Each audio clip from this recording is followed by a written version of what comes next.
विश्वाला सुख शांतीचा संदेश देणारे तथागत भगवान गौतम बुद्ध बोधिसत्व डॉक्टर बाबासाहेब आंबेडकर यांच्या विचारांना व प्रतिमेस पंचांग प्रणाम। नालंदा बुद्ध विहार ह्या ठिकाणी आषाढ पौर्णिमा ते अश्विनी पौर्णिमा या वर्षावासाच्या 3 महिन्याच्या कालावधीमध्ये रोजी ठीक 8 वाजता मिलिंद प्रश्न या ग्रंथाचे वाचन होत आहे। आजच्या कार्यक्रमात उपस्थित सर्व उपासक उपासिका बालक तथा बालिका तुम्हा सर्वांच्या परी मंगल कामना व्यक्त करून वाचनाला सुरुवात करत आहे। सर्वांनी शांतपणे ऐकून घ्यायचं आहे, शांतपणे ऐकून घ्यायचं आहे। मंगल हो, मंगल हो, सुखी हो।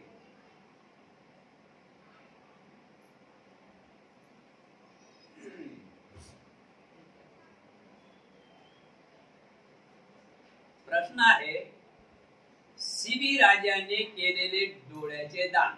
शिवी राजाने केलेले डोळ्याचे दान। भंतेनाक्षण आपल्या लोकांचे म्हणणे आहे की याचकाने डोळ्याची याचना केली असता शिवी राजाने आपले डोळेही दानात देऊन टाकले। अशा प्रकारे तो आंधळा झाला, परंतु त्याच्या दिव्य प्रभावाने पुन्हा त्याला डोळ्याचा लाभ झाला। असे कथन पटण्यासारखे नाही। उलट असे विधान करणाराच गुचकड्यात पडू शकतो। हे विधान एकदम खोटे वाटते, कारण सुतामध्ये म्हटले आहे की संपूर्णतः हेतू नष्ट झाला आणि कोणत्याही प्रकारे हेतू किंवा कारण शिल्लक राहत नाही। अशा स्थितीत महापुरुषांची दिव्य दृष्टी उत्पन्न होऊ शकत नाही। बनते शिवी राजाने जर आपले डोळे खरोखरच दिले असतील तर त्यांचा दिव्य प्रभावाने त्यांचे डोळे परत मिळाले हे विधान खोटे ठरते आणि खरोखरच त्यांच्या दिव्य प्रभावाने त्यांना दिव्य दृष्टी लाभली होती। हे विधान खरे मानले तर त्यांनी याचकास साधारण गाठीपेक्षाही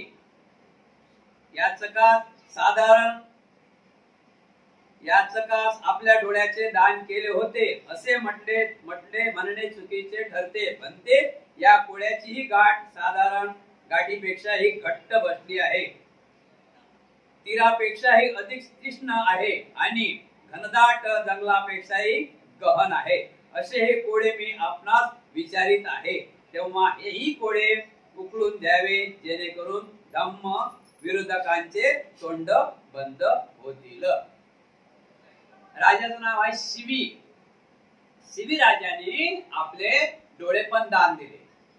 म्हणजे शिवी राजाच्या महालामध्ये कोणीतरी याचक मागणारा आला आणि त्याला डोळ्याची गरज होती, तर त्यांनी डोळे महाराजांना म्हटलं की महाराज म्हणतात की काय पाहिजे, त्यांनी म्हटलं याचकानं म्हणजे गरजून की तुमचे डोळे मला पाहिजे दान। तर महाराजांनी आपले डोळे त्याला दान दिले।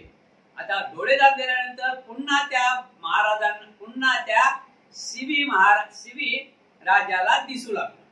अशी चर्चा चालू झाली की शिवी राजाने डोळे तर दान दिले, तर त्यांना दिसू लागलं। अशी चर्चा झाली। चर्चा झाल्यानंतर गावभर चर्चा पसरते ना।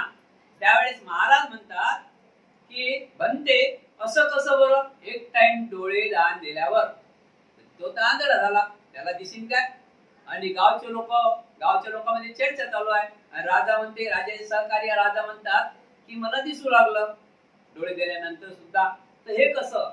हे तर खूप कठीण काम आहे, हे काही काम बरोबर नाही, हे मला पटण्यालायक काम नाही, हे सरा आणि सही खोटी गोष्ट आहे। त्यावेळेस बनते मी आपणास अशी विनंती करत आहो की हे कोळं खूप कठीण आहे, हे कोळं खूप कठीण आहे। जसं घनदाट जंगलापेक्षाही गहन, घनदाट जंगल असते ना, त्याच्यापेक्षा गहन हे कोळं आहे। मी आपणास अशी विनंती करत आहो की हे कोळं आपण उकळून घ्यावे, जेणेकरून धर्मविरोधकांचे तोंड बंद होतील।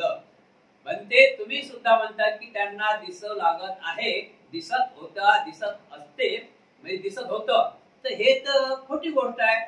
म्हणून विरोधक जे लोक आहेत ते तर खोटी गोष्ट आहे सहजासहजी आहे ना. जर आपले डोळे काढून कोणाला दान दिले तर कसं काय बरं दिसेल? दिसू शकते काय? आणि राजा म्हणते मला दिसू शकते. तर हे महाराज बनते हे एकदम खोटी गोष्ट आहे. हे ओळख खूप कठीण आहे. मला चांगल्या प्रकारे समजावून सांगावे जेणेकरून जे विरोधक लोक आहेत त्यांचे तोंड बंद होईल. बनते म्हणतात महाराज याचकाला शिवी राजाने आपले डोळे दान दिले होते. यात सुद्धा शंका बाळगण्याचे काही कारण नाही. तसेच त्यांच्या सदाचार्याच्या प्रभावाने त्याला पुन्हा दिव्य दृष्टी प्राप्त झाली होती. यातही सुद्धा शंका घेण्याचे काही कारण नाही. महाराज शिवीराजांनी याचिकेला म्हणजे मागणाऱ्याला डोळे काढून दिले. आपले दोन्ही डोळे काढून दिले. यात काही शंका नाही. आणि पुन्हा त्यांना दिसत आहे, दिव्य दृष्टी प्राप्त झालेली आहे. यातही काही शंका नाही. कारण बनते संपूर्णत कारण हेतू नष्ट झाले असता आणि आता थोडे सुद्धा कारण किंवा प्रत्यय राहिले नसता दिव्य चंसू कसे काय उत्पन्न होऊ शकतील? बनते तुम्ही असं कसं बोलता की सर्व कारण म्हणजे जे कारण डोळ्यात म्हणून दिसते, डोळा काढला दिसेल काय? म्हणजे दिसायचं कारण कोणतं आहे? डोळा. आपलं दिसायचं कारण कोणतं आहे? डोळा काढला दिसेल काय? मग आता ते कारणच काढलं त्या डोळ्यातलं, जो भूगोल आहे तो कारणच काढलं त्या डोळ्यातलं, तर कसं काय दिसेल? तुम्ही कसं काय बनते असे बोलता? तुम्ही म्हणता की डोळे काढून त्या व्यक्तीला याचकाला दान दिले आणि नंतर तरी सुद्धा शिवीराजाला दिसत आहे. ते कसं काय आहे?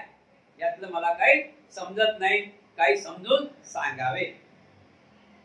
नाही महाराज, कारणाशिवाय कधी उत्पन्न होणार नाही. यातलं कारणच काढलं, कारणाशिवाय काही उत्पन्न होणारच नाही. मग त्यात कारण नाही, मग दिसते कसं? बनते तेव्हा सर्वथा कारण नष्ट झाले आणि आता थोडे सुद्धा कारण किंवा प्रत्यय राहिले नाही. मग शिवीराजास पुन्हा डोळ्याचा लाभ कसा काय झाला? हे तर आता हा प्रश्न आपण समजावून सांगावे. डोळे काढल्यानंतरही त्यांना दृष्टीचा लाभ कसा काय झाला हे खूप कठीण आहे. हे आपण चांगल्या प्रकारेच मला समजावून सांगावे. त्यावेळेस कबीर म्हणतात महाराज जगात सत्य नावाची वस्तू असून त्यानुसार सत्य बोलणारे लोक त्यावर विश्वास ठेवत सत्कर्म करतात. महाराज आपण एक लक्षात घ्या की या जगामध्ये सत्य नावाची वस्तू आहे, सत्य आहे. त्यानुसार सत्य बोलणारे लोक त्यावर विश्वास ठेवून सत्कर्म करतात. सत्य बोलणारे लोक त्यावर विश्वास ठेवून सत्कर्म करतात असे तुम्ही ऐकले आहेत काय? होय बनते, जगात सत्य नावाची वस्तू अस्तित्वात आहे. याच सत्याच्या प्रभावाने सत्यवादी लोक वृष्टी वर्षा सुद्धा करू शकतात. धगधगता अग्नी विझू शकतात. विषयाचा प्रभाव कमी करून एकदम शांत करू शकतात. याशिवाय अशाच प्रकारे इच्छानुसार अनेक कर्म करू शकतात. बनते म्हणतात महाराज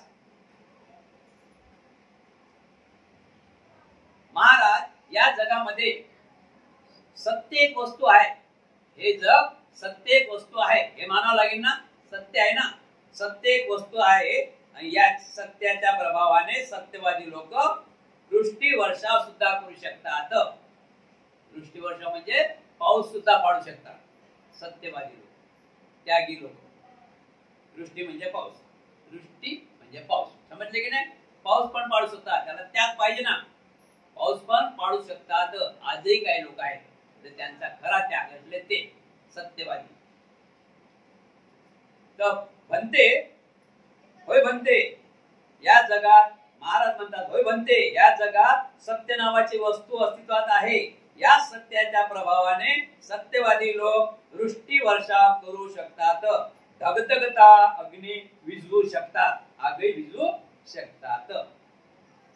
विषाचा प्रभाव कमी करून एकदम शांत करू शकतात. विष एखाद्याने वीज घेतली त्याचा प्रभाव पण शांत करू शकतात. याशिवाय अशाच प्रकारे इच्छानुसार अनेक कर्म करू शकतात. म्हणजे जो खरंच सत्यवादी आहे तो करू शकते एकटाही, सर्वसाधारण माणूस करू शकत नाही. महाराज हीच बाब शिवी राजाच्या बाबतीत सुद्धा लागू पडते. शिवी राजाने दिलेले डोळे पुन्हा त्यास परत मिळाले हा सर्व सत्याचाच प्रताप होता. जरी त्यात दृष्टी प्राप्तीकरिता आवश्यक कोणतेही कारण राहिले नसले तरी पण सत्याचाच प्रतापाने ही घटना घडली होती. या बाबतीत सत्य हेच पुनर्दृष्टी प्राप्तीसाठी कारण समजलेले आहे. महाराज जसा एखादा शक्तिशाली माणूस, सत्यवादी माणूस, त्याला गरज आहे पाऊस, त्याने विचार केला की पाऊस पडला पाहिजे, तो पाऊस सुद्धा पाडू शकते. विष आहे विष सुद्धा नाश करू शकते, अशी त्याची शक्ती असते. त्याच्या त्यागाच्या प्रतीकाने ते होते की नाही, तर महाराज म्हणतात होऊ शकते, घडू शकतात. सत्यवादी माणूस ते काम पाऊस पाडू शकतो, विषाचा नाश करू शकतो. मग महाराज लक्षात ठेवा, शिवी राजाने त्या याचिकेला मागणाऱ्याला आपले डोळे दान केले म्हणून त्या डोळ्यामध्ये काही कारण नाही. गुबोईचं काढलं ना, त्या डोळ्यामध्ये कारण नाही. एक डबा झाला तो, बरोबर ना, एक डबा झाला, कारण नाही, पण तरी सुद्धा त्याच्या सत्याच्या प्रतापाने त्याला दृष्टी आलेली आहे. महाराज जे फार मोठे सिद्ध पुरुष असतात, त्यांनी जर वृष्टी वर्षाव हो असे म्हटले की वृष्टी वर्षा होऊ लागतो. हे सर्व त्यांच्या सत्याच्या प्रभावानेच घडते. त्यावेळी आकाशात वृष्टी वर्षा होण्याची सर्व लक्षणे म्हणजे ढग आणि ढगाचा गडगडाट तयार असतात काय, ज्यामुळे सृष्टी वर्षा होत असते. महाराज अजून एक उदाहरण घेऊन ऐका. महाराज जे सत्पुरुष आहेत, जे त्यागी लोक आहेत, जे संन्यासी आहेत, तर त्यांना वाटलं तर ते पाऊस पण पाडू शकतात, ते पाऊस पण पाडू शकतात. आता त्यावेळेस सत्या का पाऊस पाडू शकतात की त्यांच्या जो सत्याचा प्रभाव आहे म्हणून. त्यावेळेस त्यांना असं नाही पावसात तर कोणी पाऊस पडेल, पावसात तर कोणी पाऊस पाडेल. आता ढग दिसले आपल्याला अनुमान समजते ना की आज पाऊस येणारा आहे, किंवा 1 घंट्याने पाऊस येणार आहे, 2 घंट्याने पाऊस येणार आहे. तर महाराज बघा, जो सत्यवादी माणूस आहे त्याला जर पाऊस पाडायचं असलं तर त्याला काही कारण पाहिजे ना. ढग आहे वर, गरजा आहे, तर पाऊस पडेल. पण ते सुविधा नसून सुद्धा, म्हणजे उन्हाळ्यात ते सुविधा नसून सुद्धा तो व्यक्ती वर्षा दृष्टी करू शकते. कशामुळे? त्याच्या त्यागाच्या प्रतापामुळे. नाही म्हणते तेथे तर दृष्टी वर्षाव कराव्यास त्याचे सत्य बल हेच एक कारण होते. समजले महाराज, बरोबर आहे ना. ढग नसताना त्यांनी पाऊस पाडला, तर होता काय ढग, म्हणजे कारण होते काय, तर कारण होते काय नाही. तर अशा प्रकारे सत्यवादी माणूस त्यांच्या शक्तीच्या बलाने ढग नसताना सुद्धा पाऊस पाडू शकते. महाराज येथे शिवी राजा संबंधी कोणतेही साधारण नैसर्गिक कारण नव्हते, तर तेथे कारण केवळ शिवी राजाच्या सत्याचा प्रताप होता. महाराज त्यांनी जो वृष्टी पाऊस पाडला तर त्या ठिकाणी कोणतेही कारण नव्हतं, पण त्यांच्या सत्याच्या जोरावर त्या ठिकाणी ढग नसताना सुद्धा, कडकडाट नसताना सुद्धा त्या ठिकाणी पाऊस पडत होता. एखाद्या मोठ्या अभिध्या शक्ती प्राप्त केलेल्या सिद्ध पुरुषाने म्हटले की हा धगधगता अग्नी शांत हो, आणि त्याचबरोबर धगधगता अग्नी त्याच्या ज्वाला आकाशाला भिडू पाहत होत्या, परंतु क्षणात एकदम थंड होऊ शकतात. तर ते काय महाराज, अग्नी थंडी होण्याची जी कारणे असतात ती आधीपासूनच तिथे उपस्थित होती काय, महाराज आपण एक लक्षात ठेवा, सत्यवादी माणूस शिवीराजाबद्दलची अजून एक गोष्ट लक्षात ठेवा. साधारण नैतिक कारण नव्हते तरीही ते कारण केवळ शिवीराजाच्या सत्याचाच प्रताप होता डोळ्याने. एखाद्या मोठ्या अभिज्ञा शक्ती प्राप्त केलेल्या सिद्ध पुरुषाने म्हटले की हा धगधगता अग्नी आहे. धगधगता अग्नी आहे, त्याची खूप मोठी पेट धरलेली आहे, मोठी मोठी पेट धरलेली आहे. आणि त्या जर व्यक्तीच्या मनात आलं तो धगधगता व्यक्ती, मोठमोठा 5-5, 6-6 फूट पेटलेला व्यक्ती अग्नी तो विझू शकते. त्यानं का म्हटलं की अग्नी शांत हो, तर ते अग्नी शांत होते की नाही? हो बनते. मग ते का होते? त्याने काय सुविधा टाकल्या काय? त्याला काही दुसरं कारण होतं काय? पाणी टाकलं काय? फवारा मारला का? नाही. तर त्याच्या प्रतापाने ते अग्नी शांत होते. धगधगती अग्नी सुद्धा सत्पुरुष शांत करू शकतात. नाही बनते, तेथे केवळ त्यांचे सत्यच बळ अग्नी विझवण्याचे कारण आहे. पण ते खरं त्यांनी पाणी वगैरे शिपडलं नाही, पण त्यांनी अग्नी विझवली. त्याचं कारण एकच आहे की त्यांचं सत्य त्यांच्या ठिकाणी कार्य सत्य त्यांच्या काम आलेलं आहे. महाराज या उदाहरणाप्रमाणेच शिवीराजाचे डोळे दान दिल्यानंतर पुन्हा त्यांची प्राप्ती होण्यासाठी केवळ त्यांचे सत्यबळ हेच कारण होते. महाराज म्हणून समजा की शिवीराजाने जे आपले डोळे दान दिले आणि त्या दानाच्या प्रभावाने त्यांना दृष्टी निर्माण झालेली आहे. कारण नसताना सुद्धा, कारण कोणतं होतं? बुबुळ आहे ते आपल्याला दिसते. बुबुळच नाही तर कारण नाही, बरोबर आहे की नाही? कारण नसताना सुद्धा त्यांना दिसून आलेलं होतं. महाराज काही असेच अविद्या प्राप्त सिद्ध पुरुष असतात की ज्यांनी हे विष शांत हो असे म्हणतात. त्या विषयाची प्रखरता तत्काळ कमी होते. तेव्हा विषयाची प्रखरता कमी होण्याचे कारणे तेथे आधीपासूनच उपस्थित असतात काय? महाराज अजून एक उदाहरण लक्षात ठेवा की असे काही महापुरुष आहेत, सिद्धी पुरुष आहेत, सत्यवादी लोक आहेत की एखाद्याने विष घेतलं तर ते विष ते स्वतः ते विष कमी करू शकतात, त्या विषाचा नाश करू शकतात. तर त्यांच्याजवळ काय कारण होतं काय? काही त्यांनी काय फुवारा मारला का? काही त्यांना प्यायला दिले काय? काही त्यांना मिठाचं पाणी दिले का? काही प्यायला. पण त्यांच्या सत्यवादीनं ते विष सुद्धा विसरून जाते. नाही बनते, तेथे फक्त सत्याचाच प्रताप हेच ते कारण असते. पण ते बराबर बोलले तुम्ही, त्यांच्याजवळ कोणतीच सुविधा नव्हती. त्यांच्या सत्ताच्या जोराने त्यांनी ते विष बाजूने काढून ठेवलेलं आहे. महाराज याचप्रमाणे शिवीराजाच्या डोळ्यासंबंधी देखील त्यांच्या सत्याचा प्रताप हेच एक मात्र कारण आहे. म्हणून महाराज राजांनी जे याचकाला डोळे दान दिले, त्या डोळे दान दिले आणि त्यांच्या सत्यबलाच्या दान पारमित्याच्या आधारे राजाला दिसू लागलेलं आहे.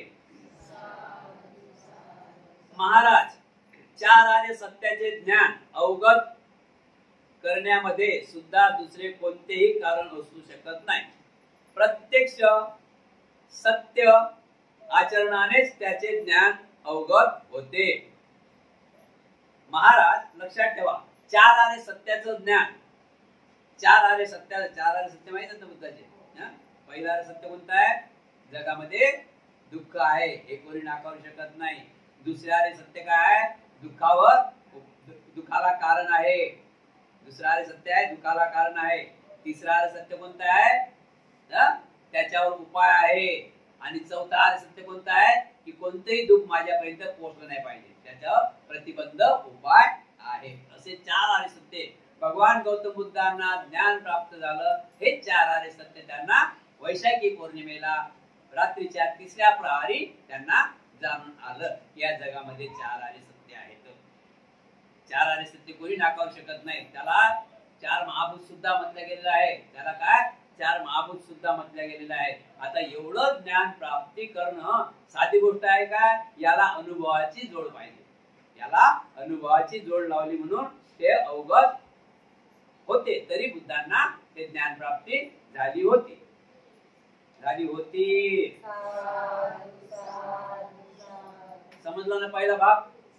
आता आपण अजून आपल्या भाषेत समजून घेऊया. आपल्या मुंबईमध्ये खूप एकदमच आंधळे आहेत, काही एकदम पट्टीच लावले आहे ना, डोळे एकदम शांत आहे ना, असे दिसतात ना, आहे की नाही? तर ते त्यांच्याजवळ माणूस नाही, त्यांच्याजवळ माणूस नाही, ते मुंबईपर्यंत कामाला जातात, इथून रेल्वेत कामाला जातात.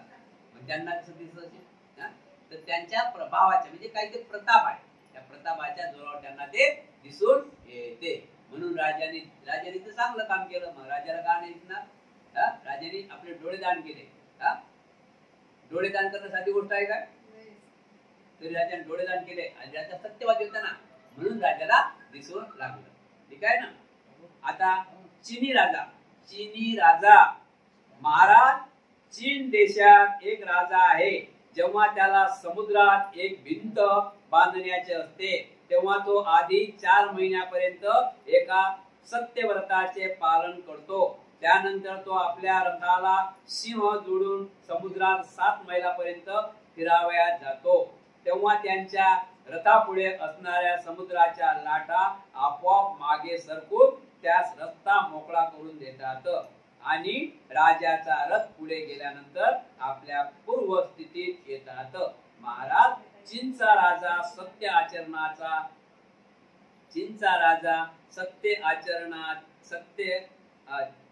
आचरणाचा शक्तीने हे करू शकतो. अन्यथा देवलोक आणि मनुष्य लोक आपल्या साधारण शक्तीने समुद्रावर भिंत बांधू शकतील काय? राजा बरोबर चीनचा राजा ठीक आहे. वाढदिवस आहे, नाही ठीक आहे, 9:30 ठीक आहे, मस्त आहे, ठीक आहे. आता काय करा ते आपल्या सवय, ठीक आहे, ठीक आहे. चीनचा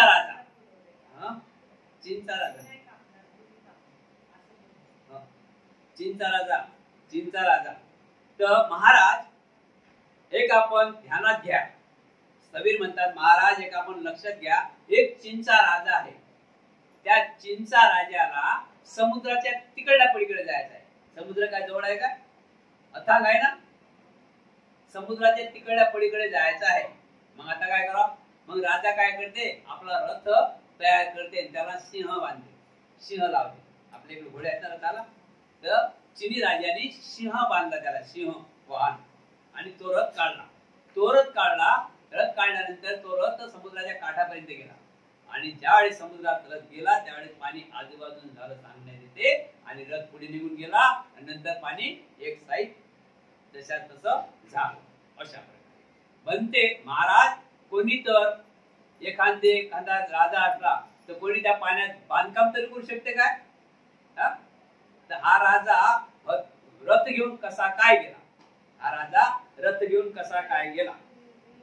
बनते.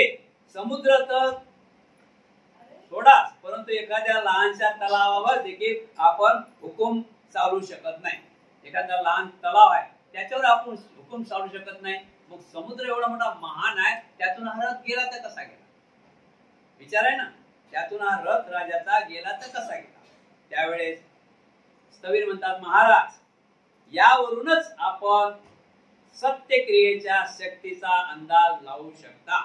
सत्याची शक्ती जेथे पोहोचू शकत नाही असे स्थळ जगात कुठेही सापडणार नाही.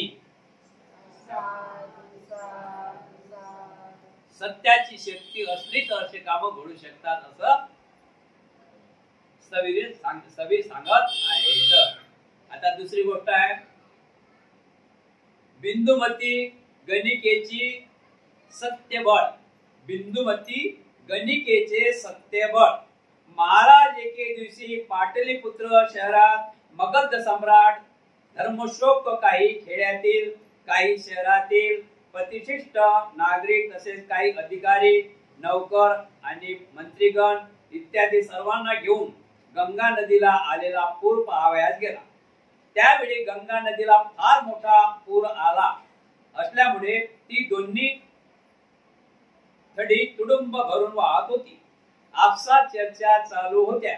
तशात सम्राट अशोकाने सर्वांना विचार कराव्यास लावला. प्रश्न केला की येथे असलेल्या लोकांमध्ये गंगा नदीचे पाणी उगमाकडे वाहण्यास लावू शकेल असा कोणी आहे काय? मगध देशाचा राजा, मगध म्हणजे आजची राजा सम्राट, आणि मगध देश दाखवला. मगध देशाचा सम्राट राजा पाटलीपुत्रामध्ये राहत होता. तर आता पाटलीपुत्र पहिला होता. आता त्याला पाटलीपुत्राला काय नाव दिलेलं आहे? पटना. काय नाव आहे त्याला? पाटलीपुत्राला काय नाव दिलेलं आहे? पटना. ते पाटलीपुत्र पहिले होतं. आता त्याचं नाव काय?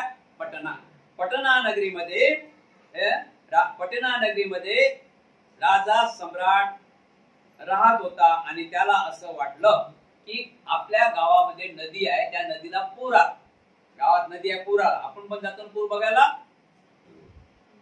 बरोबर जातो की नाही आपण पूर बघायला? आपण बघितलं बरेच लोक पूर बघायला जातात आणि शेपटी काढतात, बरोबर आहे की? बघितलं की नाही?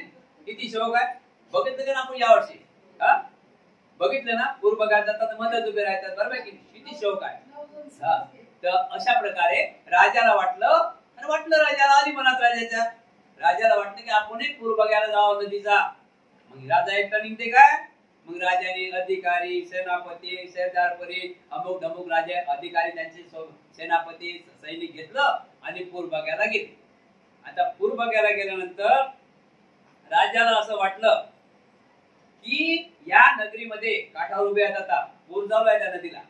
राजाला असं वाटलं, राजा बोलला की सर्व चाहत्यांनो, जरा मी सांगतो त्याच्यावर विचार करा. आपल्यामध्ये किंवा आपल्या गावामध्ये किंवा आपल्या नगरामध्ये किंवा आपल्या शहरामध्ये असा कोणी व्यक्ती आहे का की हा पूर वापस करील, जिथून उगम झाला तिथे पाठवीन, जिथून उगम झाला तिथून पाठवीन. काल आपण बघितलं नद्या कुठून निघतात? हिमालय पर्वतातून. आता हेच भाषा काय त्यांनी केली? हे पूर आला, हा हिमालय पर्वतावर वापस पाठवा, असा कोणी आहे काय? लोक तोंडावर बोट ठेवतील ना. पूर वाहत आहे, नदी दोन्ही थडी भरून चाललेली आहे आणि राजा म्हणते की आपल्यामध्ये कोणीतरी असा नगरात किंवा शहरात असा कोणी व्यक्ती आहे का की हा पूर, हे सर्व नदी या बाजूने वाहते, तर पलीकडे ज्या ठिकाणी उगम झाला तिथपर्यंत नाही, असा कोणी आहे काय? असं त्यांची चर्चा चालली. तेव्हा अधिकारी उतरले की महाराज, हे कसे शक्य आहे? नदी पूर आलेला आहे, तुम्ही म्हणता उलट्या दिशेने वाहली पाहिजे, असं कसं शक्य आहे? ते कशी वापस निघेल? ते तर डोंगरावरून आली आहे, जमिनीवर उतारावर आहे, ते पाणी आहे, त्याला का पाय आहेत का? तर ते वापस कसं जाईल? हे तर शक्य आहे.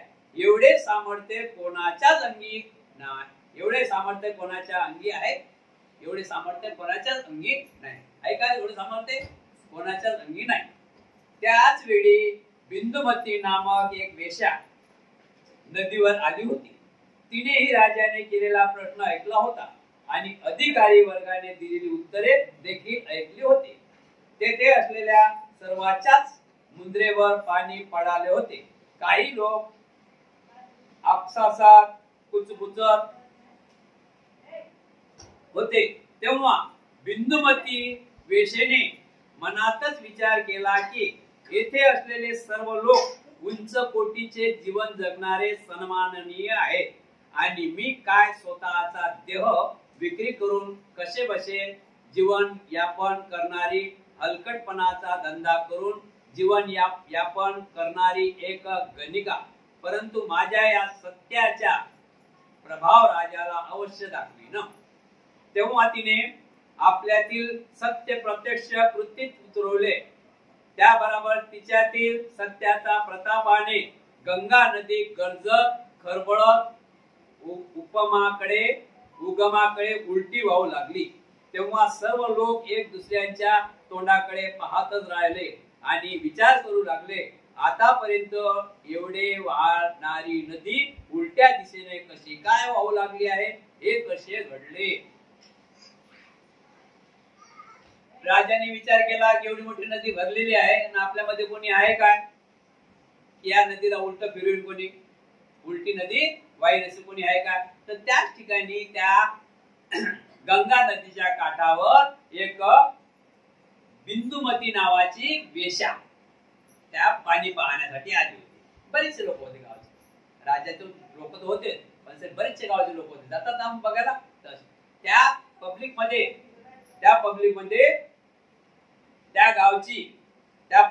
त्या गावची बिंदुमती नामक वेश्या त्या नदीवर आलेली होती. आणि राजा आल्यानंतर, त्यांची प्रजा आल्यानंतर हिनं त्या राजाच्या प्रजेच्या काय काय शब्द, काय काय वाक्य चालू आहेत, काय काय संभाषण चालू आहे याच्याकडे कान दिला. कान दिल्यानंतर त्या राजाने सांगितलं की सर्व उपस्थित जे काय आपले सैनिक आहे सर्वांनी, सर्व मंडळीनं, असं कोणी आपल्यामध्ये आहे काय की नदी उलट्या दिशेने वाहून दाखवणारा आहे काय आपल्या नगरात किंवा आपल्या शहरात किंवा आपल्या गावात. तर त्यांचे चाहते अधिकारी म्हणत की शक्यच नाही, असं कसं राजा शक्य होईल की उलटी नदी वाहील म्हणून. हा पूर आलेला आहे, दोन्ही काठात नांग भरलेले आहे आणि एवढी नदी कशी काय बरं वापस जाईल. त्यावेळेस त्या ठिकाणी बिंदुमती नावाची वेश्या त्या ठिकाणी होती आणि तिने ते शब्द ऐकले. तिनं शब्द ऐकल्यानंतर तिनं त्या सत्याच्या जोरावर तिनं काय विनंती केली आणि गंगा नदी परत उलटी वापस खळबळ आवाज करत करत करत गंगा नदी उलटी वाहू लागली. आता गंगा नदी उलटी अजून आहे, गंगा नदी उलटी वाहू लागली. एवढा मोठा पूर उलटा वाहून राहिला तर तिथले लोक तिथे उभे जात ना, मग साधारण गोष्ट आहे काय. मग सगळे चकित पडले. राजानं आताच सांगितलं, आताच झालं गंगा नदी म्हणजे यातच कोणीतरी आपल्याजवळ आहे, इथंच कोणीतरी आहे उलटी नदी वाह, आपला शब्द कोणीतरी ऐकला, इथंच कोणीतरी आहे. मग विचारलं की तो कोण आहे हे गंगा नदी वापस करणार. तर बिंदुमती वेश्याने हात वर केला, महाराज मी आहे. आता तिने मी म्हणता बरोबर तिला पहिले समजलं की मी एक हलका धंदा करणारी आहे, मी एक वेश्या आहे, मी एक गणिका आहे. इथं तर राजे महाराजे आहेत, पैसेवाले आहेत, बुद्धिवान आहेत, अधिकारी आहेत, राजाचे सेनापती आहेत. मी त्यांच्या समोर काहीच नाही, मी तर पोटासाठी धंदा करत आहे, मी तर पोट भरण्यासाठी आपले लाचारी पत्करत आहे. पण आता त्यांच्या समोर कसं जाऊ. पण तरी हात वर केला. राजाने विचारलं तू तर हे आहे, तू तर वेश्या आहे आणि तू तर कमी जातीचे, हलक्या जातीचे आहे, तू बरं असं का केलं, आता ते सांगते आपण ऐकायचं. सरळ वाहत असलेल्या नदी एकदम आपला वेग उगमाकडे वळविल्यामुळे आपसात लाटांचा टकराव होऊन मोठमोठ्याने आवाज येऊ लागला. तो मागे फिरलेला प्रभाव पाहून राजाने आश्चर्यचकित होऊन अधिकारी वर्गात विचारले, अरे ही गंगा नदी आताच उलट्या दिशेने वाहू लागली आहे, हे कसे काय घडले. तेव्हा अधिकारी म्हणाले की महाराज, आपल्या पाटलीपुत्र नगरीमध्ये बिंदुमती नावाची एक वेश्या राहते. आपला प्रश्न ऐकून बिंदुमतीने तिच्या अंगी असलेल्या सत्यशक्ती नदी गंगा नदीच्या पाण्यावर चालवली. त्यामुळेच ही नदी आता उलट्या प्रभावाने वाहू लागली. हे ऐकून तिच्यात असलेल्या शक्तीबद्दल राजाने आश्चर्य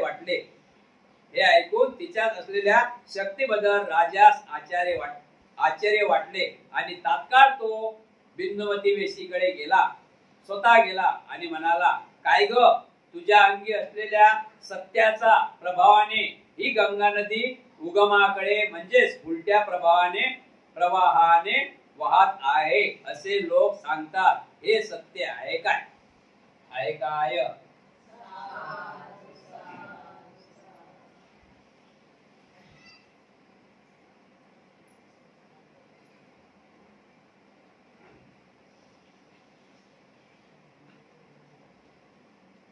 उलटी गंगा वाहत आहे.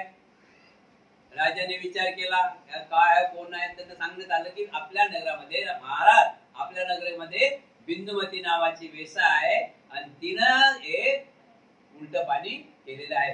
राजाला आश्चर्य वाटलं, चकित झाला राजा. राजाने काय केलं की स्वतः राजा त्या बिंदुमती वेश्याकडे गेला आणि विचारपूस केली, काय ग, तू तर वेश्या आहे आणि या गंगा नदीचं उलट पाणी कशा प्रकारे तू फिरवलं. त्यावेळेस म्हणजे महाराज, मी माझ्या शक्तीच्या जोराने ते पाणी उलट फिरवलेलं आहे. महाराज, हा सर्व माझ्या अंगी असलेल्या सत्याचा प्रभाव आहे.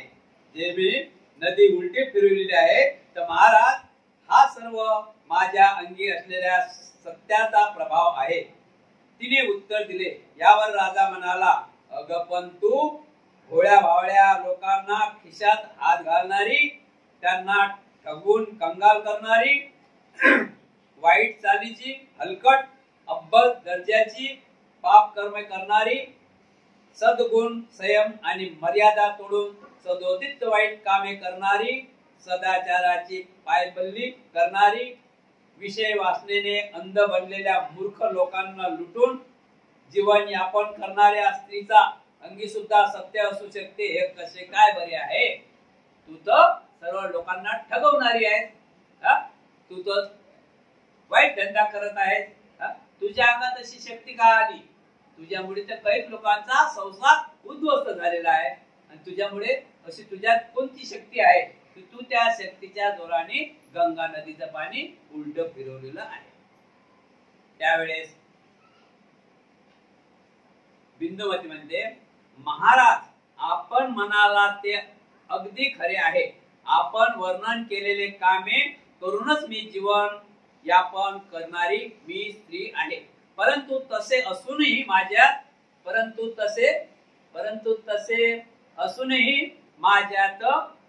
असे एक सत्य शक्ती तेच आहे की त्या शक्तीच्या जोरावर मी देवता आणि मनुष्यासह संपूर्ण जगाला उलटून पालथे करू शकते. तिने उत्तर दिले, महाराज तुम्ही जर म्हणता मी एक हलकट बाई आहे, मी लोकांना, गरीब लोकांना फसवणारी आहे, मी त्यांच्या खिशातून लुटमार करणारी आहे, त्यांचा संसार उद्ध्वस्त करणारी आहे, पण माझ्यात अशी एक शक्ती आहे की हे तर गंगा नदीचं काय, पण हे जगही उलट पालट मी करू शकतो, एवढी माझ्याजवळ शक्ती आहे. राजाला सांगत आहे, ते सत्यबळ काय आहे ते मला तर कळू दे. राजा म्हणाला, हे बिंदुमती, ते शक्तिबळ ते कोणतं आहे ते मला जरा कळू दे. त्यावेळेस बिंदुमती म्हणते, महाराज माझी फी. महाराज ते शक्तिबळ कोणतं आहे ते बघा तुम्ही, मी काय सांगतो त्याकडे लक्ष द्या. महाराज माझी फी ठरलेली असून तेवढी फी देणारा तो मग क्षत्रिय असो की ब्राह्मण असो, व्यापारी असो, शेठ असो की कोणी गरीब असो की कोणी नौकर असो की आणखीन कोणी असो, त्यांची मी बराबर सेवा करते. मी कोणालाही उंच किंवा नीच समजत नाही. उंच नित्यतेचे बंधन तोडून माझी फी देणाराची मी इमानदारीने सेवा करते. महाराज हीच माझी सत्याची शक्ती आहे. याच सत्यबळाच्या शक्तीने मी गंगा नदीला प्रवाह उलट्या दिशेने वळविला आहे. आता ते तर धंदा करणारी बाई होती, वेश्या होती ना, पण नदी फिरून तुडुंब भरलेली नदी फिरून साधी गोष्ट आहे काय? तर राजा म्हणे, तुझ्या देशी शक्ती कोणती आली? तुझ्या देवची शक्ती कोणती आली? तर तिने सरळ सांगितलं की हा माझा व्यवसाय आहे. इथं गरीब असो, श्रीमंत असो, लाचार असो, नौकर असो, नौकरदार असो, मजूर असो, श्रीमंत असो, सेठ असो, राजा असो, महाराजा असो, मी जे काही माझा जो ठराविक जो नियम आहे, ठराविक जो पैसा आहे, तो ठराविक पैसा जो गरीब देईन तेवढा पैसा श्रीमंत देईन, क्षत्रिय असो, क्षत्रिय असो, ब्राह्मण असो, व्यापारी असो, सेठ असो, मजूर असो, नौकरदार असो, मला त्याचं काही घेणं देणं नाही. मी जे ठराविक रेट ठरलेले आहे, जो व्यक्ती मला ठराविक रेट देईल त्याची मी तशा प्रकारे सेवा करण्यात सज्ज असतो. म्हणून त्या शक्तीने म्हणजे किती चांगला आहे शब्द लक्षात ठेवा. ऐकायला बरं वाटत नाही पण शब्द लक्षात ठेवा. ते कशी असो पण ते इमानदार, ते कोणाला लुटणारे नव्हती. मग राजा आहे तेवढे पैसे आणि गरीब आहे तेवढे पैसे असं काही शंका नाही. ज्याला ते कोणाच्या घरी जात नव्हती, ज्याला काय कोणाला गरज आहे, दुकान आहे तर दुकान आपण जातोच ना, दुकानाला गरज असते काय, म्हणून त्याची काही गरज नव्हती. म्हणून तिच्या आपण म्हणतो ना, बुद्ध बलाने, धम्म बलाने, संघ बलाने तुमचे कल्याण, म्हणून तिच्या सत्वाने, तिच्या तत्वज्ञानाने, तिनं सत्य वचनाने त्या गंगेला असं म्हटलं की हे गंगे माता, की मी माझ्या सत्यवादाने मस्त तुला विनंती करत आहोत की तू वापर. समजते की नाही? साधू द्या.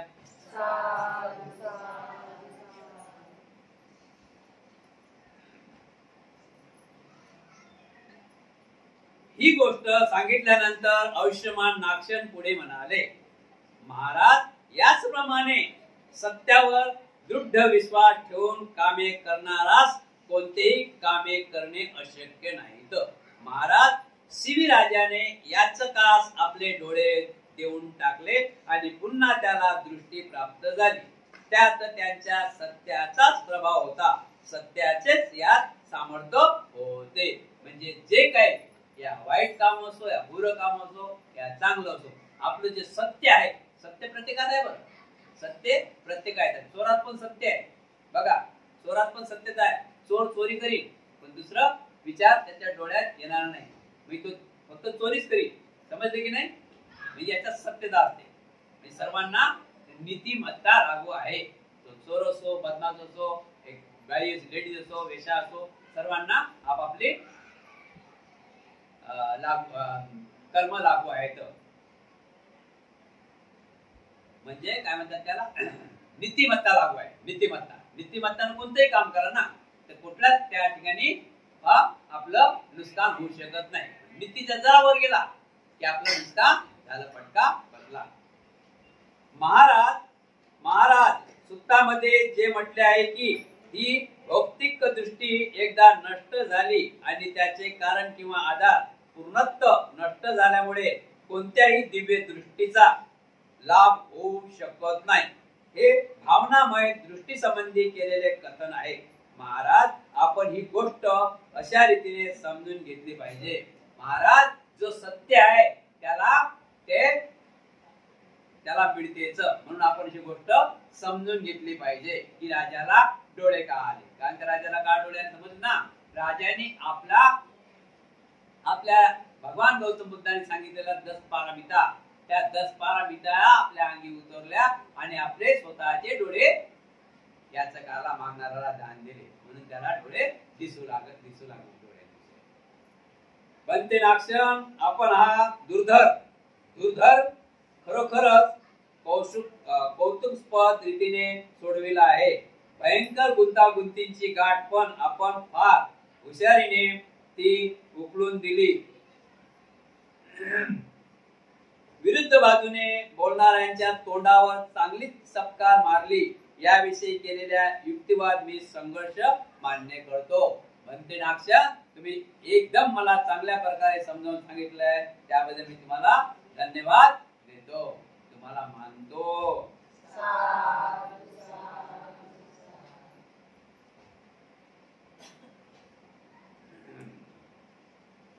उद्याचा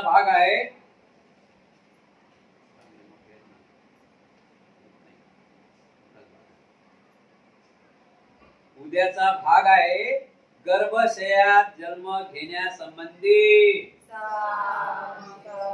उद्याचा भाग आहे गर्भशयात जन्म घेण्यासंबंधी.